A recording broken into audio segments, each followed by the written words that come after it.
Good morning, everyone. Hopefully you could all hear me. A lot of times when I do readings, I ask Spirit, what can I say and what can I read? And then there's a variety of things that pop into my awareness. This one spoke to me, so hopefully will also speak to you. It's called Know Yourself by Donna Ashworth. Know yourself, they say, and don't be led astray. But how can I know who I am when I'm different every day? Some days I am smart one with answers people need, and some days I am the strong one standing I'm up. talking about today. Pardon me? Oh, on other days I'm sure that if the wind blew me too hard, I would shatter like glass into a million tiny shards. And on those days I cower and I hide from the world, waiting on my inner child to blossom and unfold. And each day I'm surprised by the newness that I see, the things I'm finding out about the complexity of me. So to know yourself when you are all things rolled in one, you simply must decide to love whatever you become.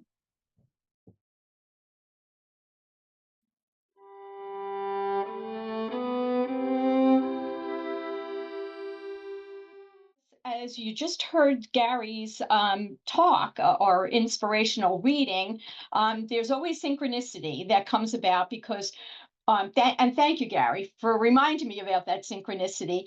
But it's a situation where something comes into your mind and it stays with you, even though there probably were about four or five other things that I thought I could have talked to you about today. And I know you hear that a lot when someone comes up to speak. But something happened at the beginning of the week, and it wasn't a big thing, but it was something that made me think about myself and where I sit in this life and in this world, and the things that I have to realize are of importance to me or don't have such great importance to me. And in saying that, it was just a quick situation, nothing to make a big deal out of over the way somebody asked me something and I reacted. And it was not with nastiness, but it was with a quick response. And when I thought about why that happened, I realized that a lot of times we find ourselves being in situations where you try to be what others need or what you think is needed from you, but it doesn't necessarily feel always the right place for yourself.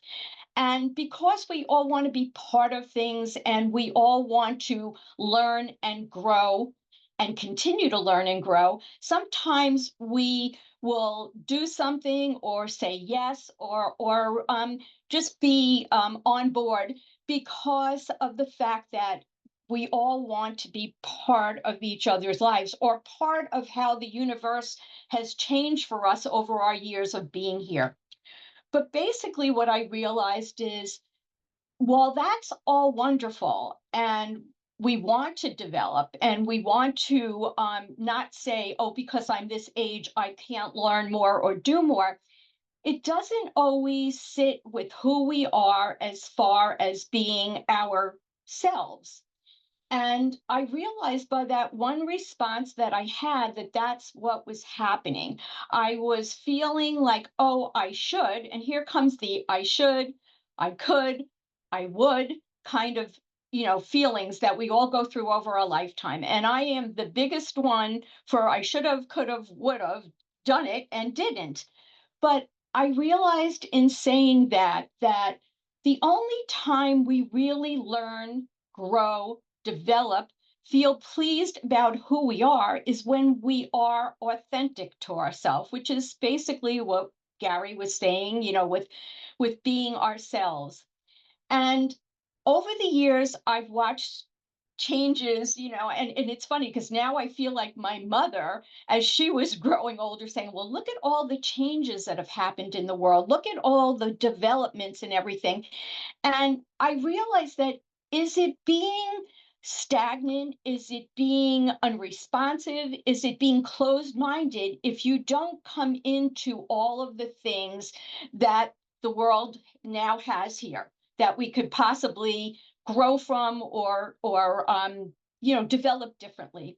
And I realized that, I can do so many different things than, I did 25 years ago, 30 years ago from the intelligence level, when it comes to access to all different things that we have, modern technology and everything else. But does that really please me in my own self? Does that really please me? I watch other people really doing, amazing jobs, putting together things on computers, and which I think is wonderful, and being very strong in all those areas. And part of me wants to say, I want to do this. I want to be like that. But then I also think back to years gone by when I thought, wouldn't it be wonderful to be a gourmet cook? Well, you know what? I'm not a gourmet cook. And probably if I had tried, I might have accomplished that. But in the scheme of life, it didn't make that much sense to me with two children who really preferred chicken fingers for dinner and a husband who hated peas in his food. So, what I'm trying to get to through all of this is there are so many things that we think that we can be, that we want to try, that we want to accomplish. But if it's not what sits inside of us, if it's not what's in our hearts, if it's not what's in our brains, then all you're doing is creating more chaos for yourself and more frustration. And I remember the terminology years ago, and I don't know that Sanskrit is really still a language that's used. I know in Hinduism and Buddhism years ago it was very prevalent as well as others. But the word Sat Nam, meaning true, Sat meaning true, and Nam meaning name. What it actually became when you went to yoga classes and different things, what it actually became was Sat Nam, true self. And again, with what Gary has brought to you today and different things that I'll point out to you, what is our true self? Do we really, really know? If we had been in the center today, what I was going to ask of all of you, and you can do this in your privacy of your home, or you don't have to if it's uncomfortable for you, but take your hand as if you were shaking hands for the first time and greeting yourself, you to yourself. Okay, that's what I'm thinking now. And if you were doing that, how would you introduce yourself to yourself? Would you have the truth of, this is what I'm good at, this is what I like, this doesn't work for me? How would you make yourself known as being your true self?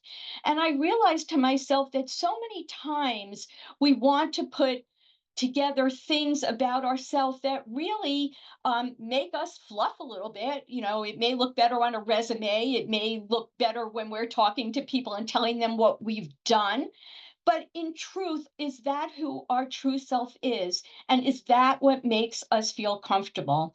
And I know that a lot of times I was in a situation recently where I was at my health food store, and I just adore them there because not only are they just very, very good at what they do, but there's also so many people that do different modalities that work there. And one of the lovely ladies who I've known for a while was talking to me about different things that she's been studying up on, and it sounded fascinating. And I was so interested. And I said, "Oh, this will be wonderful when I go to Florida. This will occupy some time. I could see myself being interested in this." But then she started mentioning something else, and all of a sudden I heard my brain click off. Off went the brain, off went the heart. And why? Because it wasn't something that I would be interested in. It was something that seemed to me to be more than I really needed to explore or to know. So I heard that shutdown. I felt that shutdown. And again, I asked myself, why am I shutting the brain down? Why am I not learning more about what she has to say? And I realized because I knew at that time that would not be something that I would need to know. That would not make me feel true about me. And I'm recognizing at this point that you get to a certain age, and if you can't admit what your strengths are, what your weaknesses are, and even beyond that, what your heart tells you is where you want to be, where you need to be, then it's almost like not living the life that you are meant to live, not living in your happiest state, but putting yourself into frustration. And there have been many times over the years where I find myself in that state of frustration because I'm trying to reach outside of myself, and that's great. It's great to reach outside of ourselves, but reaching outside of ourselves to do things that we want to do things that we understand, that we resonate with, that will feel good to us, that will help us reach out to other people, is really more important than just trying something or being good at something. A little while ago, I came in here, just a little side joke, and for those of you who know me, computer, when I was working, computer was certainly something I needed in a very big way as I worked my my chiropractic programs and physical therapy programs. But it's not something that I'm real comfortable with in so many different ways. And I came in here to print out things that I needed to remind you of today on the calendar of events. And I went and I pressed print, and out came a paper. And I was getting so excited. I printed this out. I did this, no help from Ken, until I looked at the paper, and it was something that I had printed, put together last week. That printed out again on the computer. So what do? I walk into Ken and I say, help. Why? Because I know that that's something he's comfortable with. It's something that makes him happy. Helping me makes him happy, and doing what he does best makes him happy. I look at it in a state of frustration, and all I want to do is grab my hair and pull my hair out of my head. So I'm recognizing, as I think we all need to recognize, that reaching outside of ourselves and being our true self, sometimes we don't do it because of fear. Sometimes we don't do it because of comfort zones. But what if it's just choices? What if it's that you don't see yourself functioning in those certain areas the way you see yourself functioning in other areas? Another point that came to my mind is that here we are on Super Bowl Sunday in this country, and I'm not really a big sports enthusiast. I mean, Ken is, and so I'll sit and I'll watch the game with him and friends if we get over there. But if you ask me to prepare the food or want me to prepare the food that you all will enjoy on Super Bowl Sunday, I'll be right there with the food. Why? Because I recognize where my true self lies. And basically, I guess what I feel to myself is that terminology Sat Nam, true name, true self, really is the way I have to live. You all get the choice to live your authentic selves each and every day. And sometimes we live it better than other days. Sometimes we're not exactly our true self as we get into a different state of mind or a frustration or a reaction to something. But I think that with time and with the fact that years go on, if we can embrace the fact of what makes us happy or happier, or what gives us frustration, or what makes us want to put up our hands and go, no, no, I'm not letting that in. I think we all have the right to do that, because what else is there in this lifetime as the years go on other than living true to yourself? So I just wanted to bring that to you today, that you've heard these things before. What I'm saying to you is nothing new. But I find that we live in a society where a lot of times we have to feel that we have to pump ourselves up.